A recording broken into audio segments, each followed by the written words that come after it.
Hello friends, कैसे हैं आप सब? बढ़िया। चलिए फ्रेंड्स, फिजिक्स का एक बहुत ही इम्पोर्टेंट सवाल यूनिट 1 का, यदि वेग, समय और बल को मूल राशियां माना जाए तो द्रव्यमान की विमाएं क्या होंगी।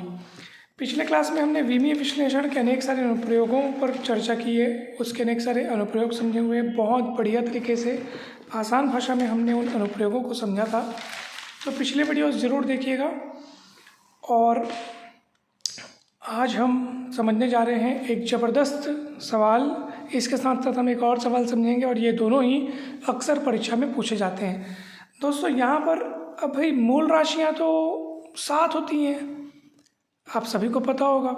और हम यांत्रिकी में विभिन्न भौतिक राशियों का विमीय सूत्र लिखने के लिए 3 मूल राशियों की मदद लेते हैं। किसकी मदद लेते हैं हम लोग लेते हैं द्रव्यमान की मदद, यानी मास। हम लोग लेते हैं लंबाई की मदद, यानी L, और लेते हैं समय की मदद, यानी कि T। तो MLT की मदद हम लोग लेते हैं, ठीक है ना। यांत्रिकी में ये 3 मूल राशियों का इस्तेमाल करके हम लोग विमीय सूत्र लिखते हैं। आप सभी जानते होंगे MLT के रूप में लिखा जाता है। अगर हम ऊष्मागतिकी में प्रवेश करें तो वहाँ पे K या थीटा और आ जाता है, ठीक है, तापमान के लिए। और यदि हम लोग विद्युत क्षेत्र यानी कि विद्युतिकी या फिर चुंबकत्व में प्रवेश करें तो उसमें A एम्पियर करके और आ जाता है वहाँ पे। तो ये सारी चीज़ें आपने पढ़ी होंगी, विमीय सूत्र वाले टॉपिक पे इस बात पर चर्चा की गई है। लेकिन यहाँ ट्विस्ट ये है कि यहाँ पे मूल राशि द्रव्यमान को नहीं बल्कि बोल रहा है कि वेग, समय और बल को मूल राशि मानो और उनके टर्म्स में फिर द्रव्यमान की विमाएं लिख के दिखाओ, बोल रहा है भाई इनको। मतलब समय तो वैसे भी मूल राशि है ही, इसमें भी समय को बोल रहा है मूल राशि मानो। समय तो वैसे ही है ही, लेकिन ये दोनों चीज़ें वेग और बल ये मूल राशि नहीं है, लेकिन इस प्रश्न में बोल रहा है कि इनको भी मूल राशि मानो। ठीक है फ्रेंड्स, तो चलिए अब कैसे अपन इसका सॉल्यूशन बनाएंगे, द्रव्यमान की विमाएं कैसे निकालेंगे। तो आपको ये सोचना होगा कि द्रव्यमान, बल, वेग, समय, इन सब से मिलता जुलता कोई सूत्र आपको अगर याद हो तो भैया द्रव्यमान और बल से मिलता जुलता सूत्र तो मेरे को एक याद आ रहा है, और वो ये है कि बल बराबर द्रव्यमान गुणित त्वरण। ठीक है, ये आप सभी को पता होगा। बल अर्थात F, द्रव्यमान स्मॉल m, त्वरण A।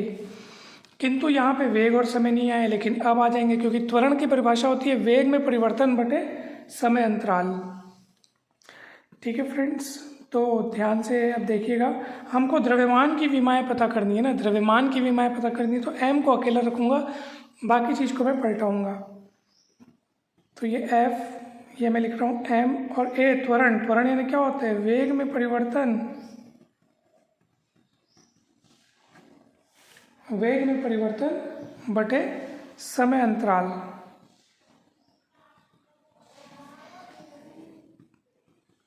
यानी अगर हम उसको सूत्र के रूप में लिखेंगे तो हम, चलो वेग में परिवर्तन मान लो कितने v है, वेग में परिवर्तन कितने मान लो v है, और समय अंतराल को t कह दो, और ये f इधर लिख लो। अब आप क्या करेंगे, हमको द्रव्यमान की विमाएं पता करनी है, इसलिए मैं यहाँ पे m को अकेला रखना चाहूँगा, t को उधर भेजूँगा, v को नीचे लाऊँगा, तो f गुणित t बटे v।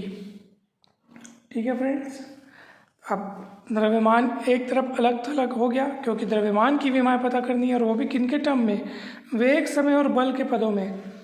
तो वेग, समय और बल देखो एक तरफ इकट्ठा हो गए हैं, इन्हीं को मूल राशि अब माना जा रहा है यहाँ पे।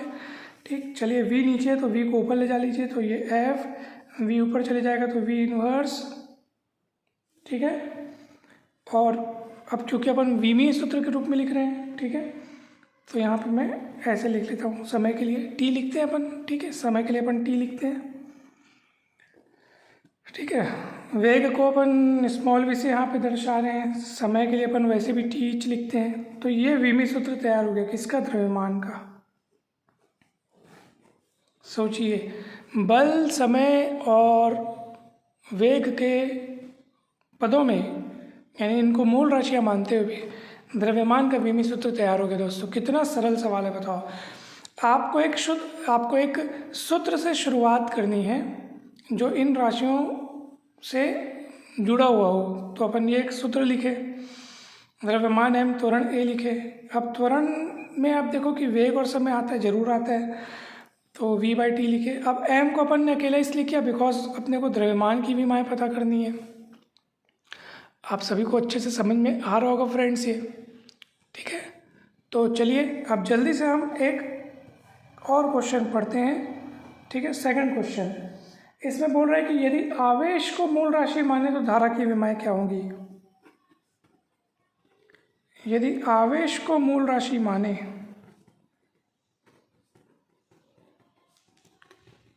तो धारा की विमा बताइए। तो आप खुद बताओ भाई, आवेश और धारा से मिलते जुलते सूत्र, तो सीधी सी बात है, हमको पता है धारा बराबर आवेश गुण आवेश बटा समय अंतराल। तो आवेश को मूल राशि मानने बोल रहे हैं भाई यहाँ पे, और धारा की विमा पूछा जा रहा है। वैसे धारा के लिए हम लोग एम्पियर करके लिखते हैं, आप सभी को पता होगा, लेकिन अभी उसी धारा की विमा अपने को आवेश के रूप में, अब आवेश और समय दोनों आ गए हैं, तो आवेश और समय के पदों में पता करनी है। तो चलिए आवेश के लिए लिखेंगे Q, समय के लिए लिखेंगे T, ठीक है। और T ऊपर चला जाएगा बेचारा, तो क्या हो जाएगा, T का पावर 1 है तो ऊपर जाकर हो जाएगा T-1। ये देखो, ये धारा की अपने को विमाएँ मिल गई।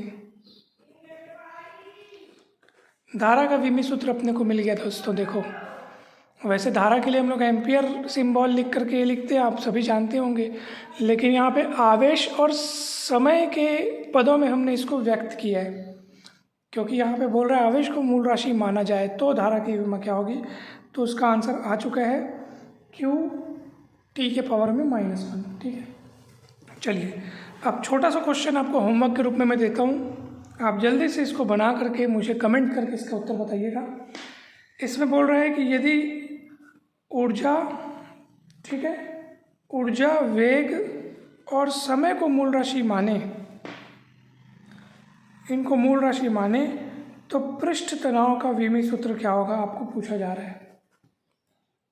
तो ये आपका होमवर्क है, जल्दी से आप बनाएंगे और कमेंट करके उत्तर बताएंगे दोस्तों इसका। मुझे आपके कमेंट्स का इंतज़ार रहेगा।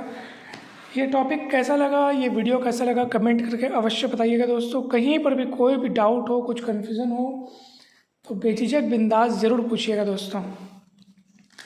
मैथ्स, फिजिक्स, केमिस्ट्री की संपूर्ण तैयारी के लिए चैनल को जरूर सब्सक्राइब करें, वीडियो को लाइक एवं शेयर करें। आप शुरुआत से लेकर सारे वीडियोस प्लेलिस्ट में जाकर देख सकते हैं दोस्तों। आप सभी को बहुत बहुत धन्यवाद दोस्तों, और जल्द मिलते हैं हम नेक्स्ट वीडियोस में।